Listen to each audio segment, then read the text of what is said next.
السلام علیکم ناظرین and welcome back in the current talk with Ammar. ناظرین لاسٹ فرائیڈے کو اسرائیلی فورسز نے جو ہے وہ اٹیک سٹارٹ کیا غزہ پہ، اور ایئر سٹرائکس کے سٹارٹ سے تقریباً یہ 4 دن تک یہ ایئر سٹرائکس چلتی رہی، جس کے نتیجے میں تقریباً 44 لوگ شہید ہوئے اور جس میں 15 فلسطینی بچے بھی شامل تھے، اور اس کے بعد 350 کے قریب فلسطینی ایسے تھے جو زخمی ہوئے ہیں. اسرائیلی فورسز کا اس حوالے سے کہنا ہے کہ انہوں نے اس آپریشن کو لانچ اس وجہ سے کیا تھا کیونکہ کچھ اسلامک جہاد جو ایک ملیٹنٹ گروپ ہے غزہ اسٹرپ میں،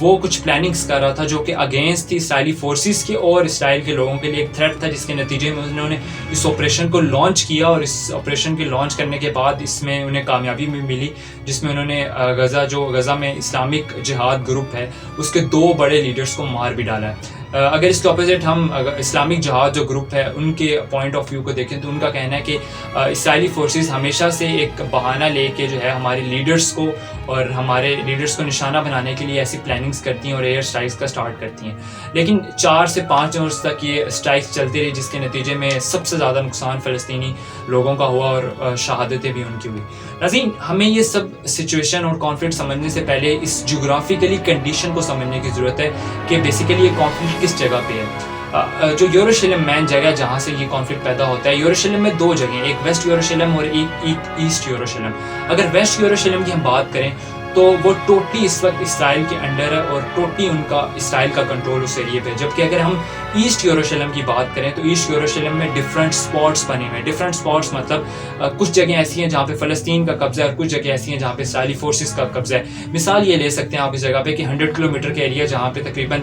فلسطین کے لوگ رہتے ہیں ان کا ہی قبضہ ہے، جبکہ 50 کلومیٹر کا ایریا ایسا ہے جہاں پہ نیکسٹ 50 کلومیٹر کے ایریاز میں جو ہے وہ اسرائیلی فورسز نے کیا ہوا ہے. تو اس لیے وہاں پہ ڈفرینٹ اسپاٹس بنے ہوئے ہیں جہاں پہ دونوں جو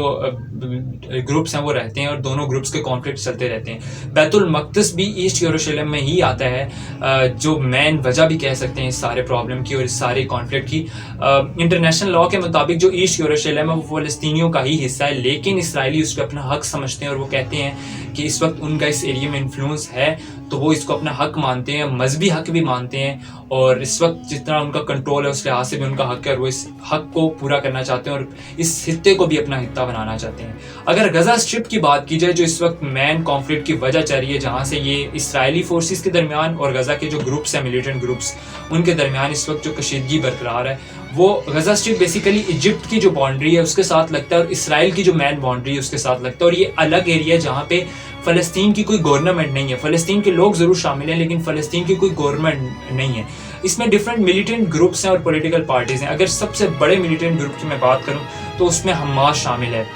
حماس کی جو پراسپیکٹس ہے دنیا کے ممالک کا حماس کے متعلق پراسپیکٹ ہے وہ کچھ ڈفرینٹ ہے. اگر ہم مغربی ممالک کی بات کریں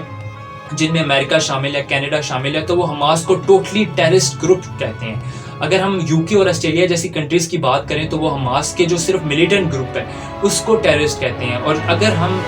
ایران، ترکی، چائنا، رشیا جیسی کنٹریز کی بات کریں تو یہ ٹیررسٹ گروپ بالکل نہیں مانتی ہیں حماس کو اور یہ ایز اے پولیٹیکل پارٹی ہی لیتی ہیں. اور جو اسلامک جہاد جس کے ساتھ یہ کانفلکٹ اس وقت چل رہا ہے اور اس وقت جو یہ کانفلکٹ پیدا ہوا ہے اسلامک جہاد کے ساتھ، اسلامک جہاد بھی بیسیکلی الائنڈ ہی ہے حماس کے ساتھ، لیکن یہ ورک جو ہے یعنی جو ایکٹ کرتی ہے وہ انڈیپینڈنٹلی کرتی ہے، آزادانہ طور پہ بالکل ہی ایکٹ کرتی ہے.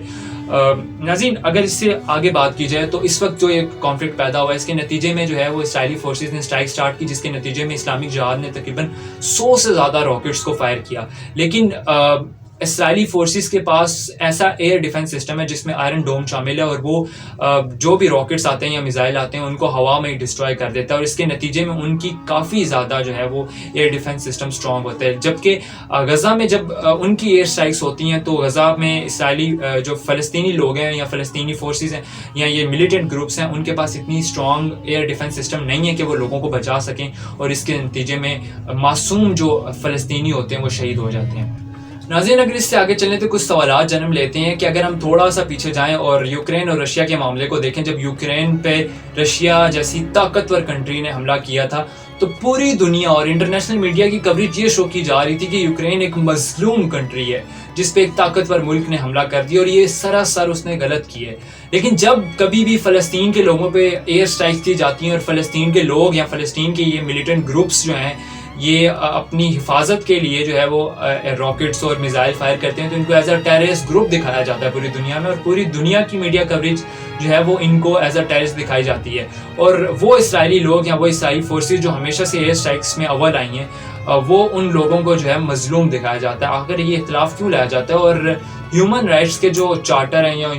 بڑی بڑی فورسز ہیں یا بڑی بڑی طاقتیں ہیں دنیا کی جو ہیومن رائٹس کی بہت بڑی علمبردار بنتی ہیں، آخر وہ اس معاملے پہ کیوں خاموش ہو جاتی ہیں؟ جب کبھی بھی فلسطین کے لوگوں کا معاملہ آتا ہے، جب کبھی بھی کشمیر کے لوگوں کا معاملہ آتا ہے، جب کبھی بھی برما کے مسلمانوں کا معاملہ آتا ہے، تو ایسی طاقتیں ہیومن رائٹس کو کیوں پیچھے چھوڑ دیتی ہیں؟ سب سے زیادہ ہیومن رائٹس کی وائلیشن انہی ایریاز میں کی جاتی ہے، لیکن جب ان ایریاز میں ایسی وائلیشن کی جاتی ہے تو کسی قسم کا کوئی سوال نہیں اٹھایا جاتا ہے. جبکہ یوکرین جیسی کنٹری پہ جب ایسی چیزیں سٹارٹ کی جاتی ہیں تو وہاں پہ سوالات بھی اٹھایا جاتا ہے اور اس کی سولوشن کو بھی نکالا جاتا ہے. یہ ایک اہم سوال ہے، اور بدقسمتی سے اگر مسلمان ممالک کی حد میں بات کریں تو وہ صرف اب اس قابل ہی رہ چکے ہیں کہ وہ ایک پیغام یا ایک ٹویٹ کر سکتے ہیں، مذمتی ٹویٹ کر سکتے ہیں، اور نہ تو ان کی اس سے بڑھ کے استطاعت رہ چکی ہے اور نہ ہی اس سے بڑھ کے ان کی طاقت یا ہمت رہ چکی ہے کہ وہ اس سے بڑھ کے ان مظلوم لوگوں کا ساتھ دیں جو مظلوم ہیں اور بالکل مارے جا رہے ہیں. اور ایک ڈفرینٹ قسم کے کانفلکٹس میں، جس طرح کشمیر میں، برما میں، فلسطین میں دیکھا جائے لوگوں کو مارا جا رہا ہے. اس میں ایک امپورٹنٹ چیز بہت ہے کہ